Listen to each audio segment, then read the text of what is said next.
গতিশীল এ নগরকে এখন আর তিলোত্তমা বলা যায় না। সময়ের সাথে সবার চোখের সামনে শহরে কংক্রিটের আচ্ছাদন তৈরি হয়েছে, যার প্রভাবে ঢাকা এখন ঘনবসতিপূর্ণ এক মেগা সিটির নাম।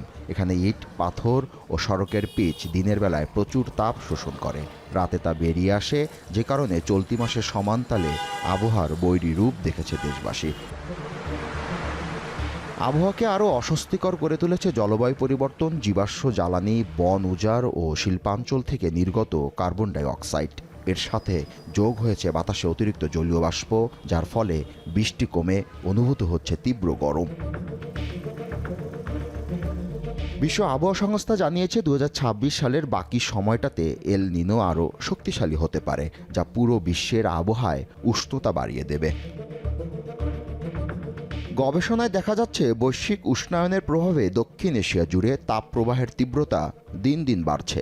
ইতোমধ্যে অসহনীয় তাপে অসহ্য হয়ে পড়েছে নগরবাসী। গরমের সমস্যা বেশি, পানি হুমানে খাওয়ার লাগে। তাপমাত্রা এটা আমাদের জীবনযাত্রাকে কিছুটা ব্যাহত করছে।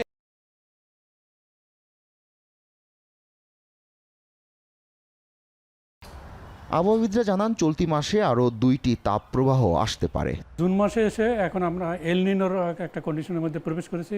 আমরা জানি যে এল নিনোর কন্ডিশন কিন্তু বাংলাদেশে অতটা ইম্প্যাক্ট থাকে না, তারপরেও কিছুটা ইম্প্যাক্ট পড়ে। এটা গ্লোবালি একটা ইম্প্যাক্ট থাকে। তার কথা হয়তো বিচ্ছিন্নভাবে দুই একটা স্টেশনের তীব্র তাপপ্রবাহ হতে পারে, 40 ডিগ্রি টাচ করতে পারে। আর ঢাকা বিশ্ববিদ্যালয়ের সহযোগী অধ্যাপক জানান জলবায়ু পরিবর্তনের ফলে বাতাসের বেগ কমে গেছে, সেক্ষেত্রে সবুজায়নের বিকল্প নেই। গ্রিন ইনফ্রাস্ট্রাকচারে যে মনোযোগ দেই, ইভেন যে পিচগুলো আছে সেগুলোর মধ্যে পারমিয়াবিলিটি আমি আনি, এবং পিচের যে আমার ম্যাটেরিয়ালগুলো সেগুলোর মধ্যে যদি চেঞ্জেসগুলো আমি আনি, তাহলে কিন্তু সে যে ইম্প্যাক্টটা, যে আরবান হিট আইল্যান্ড হওয়ার ইম্প্যাক্টটা, সেটা কিন্তু অনেকাংশে কমিয়ে ফেলা সেটা সম্ভব। এগ্রিকালচারাল ল্যান্ডটা আরবান ল্যান্ডে যেভাবে ট্রান্সফার হয়ে যাচ্ছে, সেই জায়গাগুলোতেও কিন্তু আমার এই সাস্টেনেবিলিটিটাকে ফলো করতে হবে।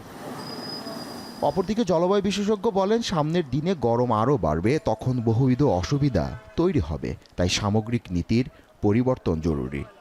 জলবায়ু পরিবর্তন দেশের সার্বিক পরিবেশকে বদলে দিচ্ছে।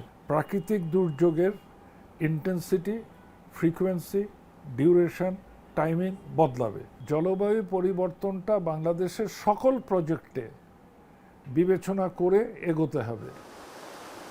আগামী 3 মাসে দেশ জুড়ে 8 থেকে 10টি তাপপ্রবাহ বয়ে যেতে পারে। চলতি বছরে এত বিস্তৃত এলাকায় একসঙ্গে তাপপ্রবাহের ঘটনা আগে দেখা যায়নি। জুন মাসে তাপমাত্রা স্বাভাবিকের চেয়ে বেশি থাকতে পারে এবার। জাবেদ আবদুল্লাহ, এখন, ঢাকা।